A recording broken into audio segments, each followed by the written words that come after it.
Halo Bapak Ibu semua dan rekan-rekan pemerhati supply chain. Saat ini bersama saya Ricky Martono, saya akan membahas topik strategi kolaborasi Keiretsu dengan contoh Toyota Supply Chain. Saya mengambil beberapa sumber untuk diskusi kali ini. Sumbernya bisa Bapak Ibu lihat sendiri di bagian bawah, ya. Nah, pertanyaannya apakah itu Keiretsu? Keiretsu dari berbagai sumber yang saya peroleh adalah sebuah jaringan bisnis yang terbentuk dari beberapa perusahaan. Ya, dalam hal ini kalau supply chain itu sektor real, maka termasuk manufakturnya, supply chain partner, distributor, dan kadang-kadang pihak penyedia jasa keuangan. Mereka semua bekerja sama dan mereka memiliki hubungan yang kuat, ya, yang erat. Sehingga kadang-kadang take small equity, takes each other. Masing-masing itu punya saham dan peran yang saling terkait, ya. Nah, keiretsu ini kalau dalam bahasa Indonesia sebenarnya dengan definisi yang sederhana berarti integrasi semua entitas di dalam sebuah sistem supply chain. Bentuknya seperti apa sih dan manfaatnya seperti apa? Nah, kita lihat lebih jauh Bapak Ibu. Contohnya adalah perusahaan Toyota, mobil Toyota, ya. Memang paling enak supply chain ini mengambil contoh untuk produk sektor real karena mudah dibayangkan oleh kita semua. Toyota memulai integrasi supply chain dengan menguasai saham mayoritas di perusahaan-perusahaan supplier utamanya. Contohnya, produksi komponen, supplier perusahaan stamping, perusahaan baja, ada Nippon Steel, dan supplier cat bodi mobil. Ya, jadi mayoritas sahamnya dikuasai oleh Toyota. Nah, ini contoh mobil Toyota. Sebuah mobil Toyota ini dirakit dari berbagai macam komponen. Ada bodinya, ada mesinnya nih di dalam kap ini ya, ada rodanya, ada kursi, ada kaca spion dan sebagainya itu bisa mencapai ribuan komponen. Ada begitu banyak ratusan perusahaan yang membuat komponen-komponen tersebut. Kemudian dikirim ke Toyota dan dirakit di Toyota. Ya, tapi tentunya mereka tidak asal produksi. Ya, Toyota bekerja sama dengan ratusan perusahaan tadi yang membuat komponen tersebut supaya desainnya sama ya, saling mendukung. Ya, misalnya, wah ada komponen ban ya, contohnya nih. Dari ban sendiri ada ininya ya, ada velgnya, ada karet ban dan sebagainya. Jadi hanya dari satu komponen ini kita lihat contohnya ya. Nah, untuk ban ini itu disebut dengan supplier tier atau tingkat 1. Sementara perusahaan yang membuat pembuat ban termasuk velg dan karet bannya itu sendiri itu supplier atau tier tingkat 2. Jadi ada supplier tier 1, supplier tier 2. Nah, ban ini begitu banyak perusahaan yang membuat bannya. Mungkin Toyota punya 2 atau 3 supplier yang membuat roda, yang membuat ban, dan beberapa perusahaan yang membuat velgnya. Ya, mereka saling terkait. Bukan hanya desainnya saja, tapi juga rencana produksi. Supaya ban dan velgnya dan kawan-kawannya, bautnya yang diproduksi itu jumlahnya ekuivalen, mendukung dengan berapa mobil yang mau dirakit Toyota. Ya, ujung-ujungnya berapa nih mobil? Nah, diturunkan ke jumlah roda dan velg. Kalau nggak sama, ya gimana? Kurang ban, mobilnya nggak bisa diproduksi. Kelebihan ban daripada jumlah mobil, nanti jumlah ban tersebut menjadi inventory, stok, mengendap ya, modal mengendap. Sehingga perlu kolaborasi yang kuat di antara perusahaan ini. Bayangkan, ini hanya perusahaan supplier ban. Sementara Toyota sendiri atau satu mobil itu bisa terdiri dari ratusan komponen, ya.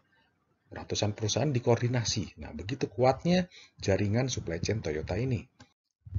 Nah, secara total ada 234 perusahaan supplier utama, supplier tingkat 1 dan 2, dan 77 perusahaan pembuat peralatan produksi dalam sektor Toyota. Jadi ada banyak sekali ya perusahaannya ya. Nggak terbayang deh ya. Ini termasuk Indonesia mestinya ya. Tapi dengan integrasi yang baik di antara mereka, tentunya akan mengurangi ketidakpastian dari pasokan.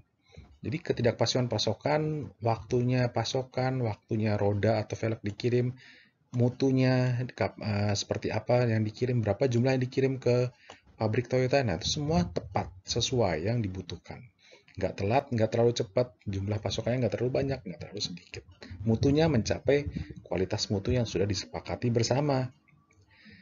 Mengurangi juga ketidakpastian produksi, karena semua bekerja sama, jadi forecast dari Toyota akan di-share, dibagi kepada forecast untuk perusahaan membuat roda dan velg tadi.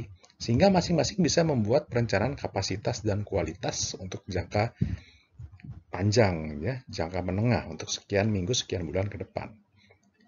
Juga mengurangi ketidakpastian dari pengiriman. Kalau sudah pasti berapa yang mau dibuat, maka sudah bisa diprediksi juga berapa nih yang mau kita distribusi, ya kan? Nah, jadi semua seakan-akan menjadi smooth dengan kolaborasi yang sangat kuat ini, sangat erat ini. Kebanyakan supplier tingkat 1 dan tingkat 2 yang ada di berbagai negara merupakan perusahaan yang dimiliki Toyota sendiri dan dengan kepemilikan saham mayoritas. Ya, sehingga Toyota dapat menjamin pasokan dan distribusi bahan mentah dan barang jadi. Toyota dapat mengintegrasikan dan mensinkronkan strategi produksi serta meraih keuntungan lebih besar dari perusahaan-perusahaan dalam grup Toyota dari seluruh dunia. Kenapa saham mayoritas? Karena kalau saham mayoritas itu artinya kita bisa mengontrol, mengelola supplier kita supaya kerjasamanya baik. Kalau nggak punya saham, nanti supplier mikir, wah lo siapa? Sahamnya sedikit kok di perusahaan gua, kok maunya sih ngatur gua? Nah gitu ya. Jadi mayoritas. Nah, ini beberapa contoh perusahaan di dalam jaringan supply chain atau Keiretsu Toyota Jepang. Ada banyak nih ya, pokoknya ini contoh aja ya. Nah, jadi bisa kita simpulkan, bisa kita lihat nih, satu grup kumpulan perusahaan tadi, ya, satu supply chain Toyota itu disebut dengan Keiretsu. Mereka bekerja sama untuk mensinkronkan produksi, kualitas, dan distribusi, dan sebagainya, sehingga efisien tuh. Toyotanya efisien, supplier efisien. Toyota senang, supplier senang, ya kan? Nggak ada yang dirugikan. Kerjasamanya juga semakin erat, semakin bisa bekerja sama improvement untuk mengurangi biaya. Jadi banyak manfaatnya. Tapi sebenarnya Keiretsu ini juga sebuah sistem yang menopang ekonomi Jepang di abad 20. Bukan hanya Toyota. Contohnya misalnya, nah ini nih, kulkas apa nih? Ya katakanlah dari sebuah perusahaan di Jepang ya, Mitsubishi misalnya ya. Nah, komponen-komponen kulkas, wah semikonduktor mungkin juga dari suppliernya yang dimiliki oleh, atau sebagian besar sahamnya dimiliki oleh si Mitsubishi itu. Iya kan? Karena kulkas sendiri juga komponennya banyak. Tapi sekalinya mereka sudah kerjasama membentuk jaringan Keiretsu dan supply chain yang kuat, maka semua bentuk efisiensi dapat diraih. Di Indonesia gimana? Nah, kepemilikan saham Toyota terhadap supplier-supplier di Indonesia semakin banyak ketika krisis ekonomi 97. Karena pada waktu itu, perusahaan Indonesia nilainya turun nih, karena rupiah menurun drastis.